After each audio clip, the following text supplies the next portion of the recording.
Shriji global FMCG limited company Shreeji जमीन और साबुत मसालों, बीज, अनाज, दालों, आटा के निर्माण और प्रसंस्करण में कार्यरत है। 4 नवंबर 2025 को अपनी प्रारंभिक सार्वजनिक आईपीओ खोलने का प्रस्ताव जारी किया है, जिसका लक्ष्य 85 करोड़ ऊपरी मूल्य बैंड पर जुटाना है, जिसमें शेयर एनएसई इमर्ज प्लेटफॉर्म पर सूचीबद्ध होंगे। आईपीओ से प्राप्त शुद्ध आय का उपयोग कारखाना परिसर पर पूंजीगत व्यय, संयंत्र एवं मशीनरी तथा कोल्ड स्टोरेज पर पूंजीगत व्यय, आंतरिक उपभोग हेतु सौर ऊर्जा पर पूंजीगत व्यय, कार्यशील पूंजी और सामान्य कॉर्पोरेट उद्देश्यों के लिए किया जाएगा।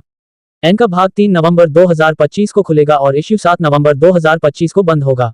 Or even a blended spices, even a millet atom, they are playing. In that comparable company has offered public issue with a price of 125. So it is, I can say, it is very reasonably valued the companies, and the price of 125 with 12.75 PE is definitely in a long run company investors will definitely earn, and they can get benefit of the market and the company's progress. Thank you everyone. Also the 10 to 12% of our exports था. And what was the next question? उसमें major market किधर है? Yes sir, currently we are exporting to 25 countries sir. उसमें major market हमारा है sir UAE, अभी export हम काफ़ी हद तक कर रहे हैं सर। UAE हो गया, मलेशिया हो गया, सऊदी अरेबिया हो गया, थाईलैंड हो गया। So major is Gulf definitely. Location. So whatever the loan is existing with the working capital and term loan, it is remain with the company. Okay. And what is the current capacity of the manufacturing, and what is the capacity utilization of it? Yes, current Capacity of our if we see the category wise, wholesale की capacity हमारी 91,200 metric tons की है, ground spices की हमारी 4,000 metric tons की है, और आटे की हमारी 3,750 metric tons की है सर। So as जो 23 में हमारा ये दोनों ground spices and आटे में हम in operation आए थे। So from this current year हम almost complete utilization में आ गए, so to अभी above 90% हमारा utilization है सर। Excellent.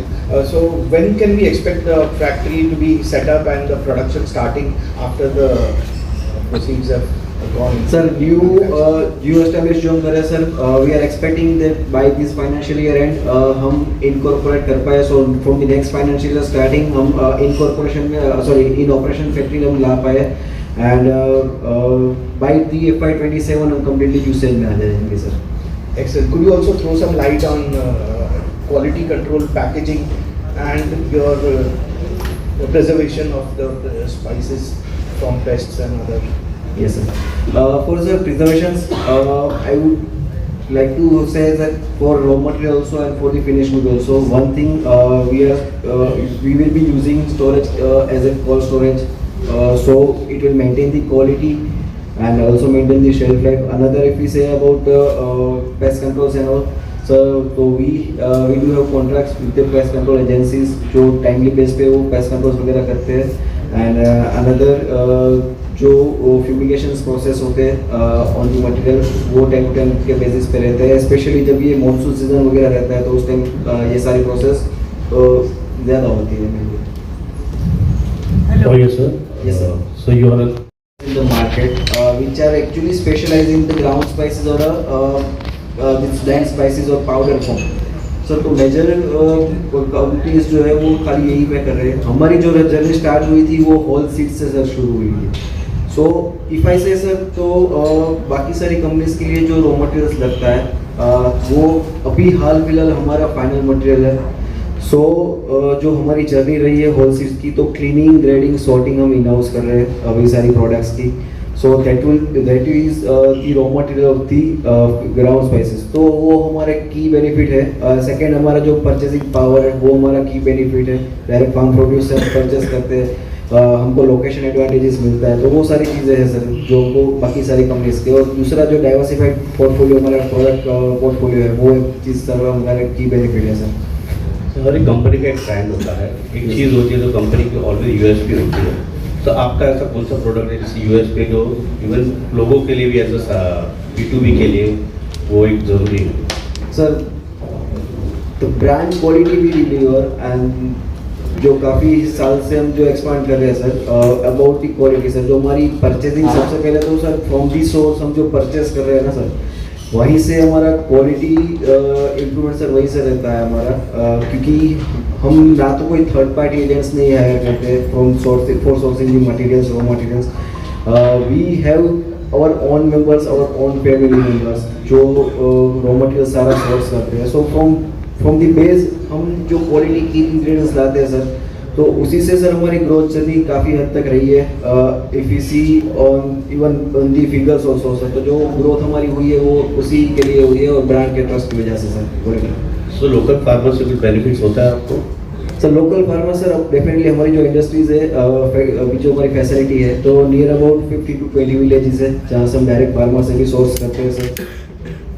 जितेन भाई, काफी होते रहते हैं पूरा साल भर में, तो do you take hedge positions on the commodity exchanges to protect your financial interest? और सेकंड क्वेश्चन, एक्सपांशन प्लान्स आपका किस तरह से बाइफरकेट होने वाला है? डोमेस्टिक मार्केट में आप कहाँ प्रोग्रेस करेंगे और एक्सपोर्ट मार्केट में आपका क्या एक्सपांशन प्लान्स है? Thanks sir. पहले तो हेजिंग तो क्या है, एनसीडीएक्स में अभी गवर्नमेंट ने बहुत सारी चीज़ें बैन करके रखी है. तो हम कोल्ड स्टोरेज इसीलिए बना रहे हैं कि भाई हमारा माल वहाँ स्टॉक कर ले हम पूरे साल का या 5-6 महीने का. तो वो एज जैसा ही हो गया. और सीजन की स्टार्टिंग में जो माल आता है वो क्वालिटी बढ़िया आती है. तो हेजिंग नहीं करते हैं? एजिंग तो अपने माल स्टॉक करके ही कर सकते हैं. बाकी तो एक्सचेंज पे तो कोई कोरिएंडर या क्यूमिन 2 चीज ही है अभी मसालों में, बाकी तो कोई है ही नहीं, तो एजिंग करने कहाँ जाए. Expansion plans domestic as well as export? Export में अभी हम 25 कंट्री में एक्सपोर्ट कर रहे हैं. ज़्यादातर सब कंट्रियों में हमारा आटा हमारी ब्रांड से चलता है. तो आटे के साथ साथ हमने जो भी ग्राउंड स्पाइसेस या इंस्टेंट मिक्स या जो हम कर रहे हैं, तो उसमें आटे के साथ साथ हम 1-2 टन माल डाल रहे हैं. और आटे की हमारे पास जो भी हमारी कैपेसिटी वो पूरे ईयर का फुल ऑर्डर हमारे पास पड़ा है.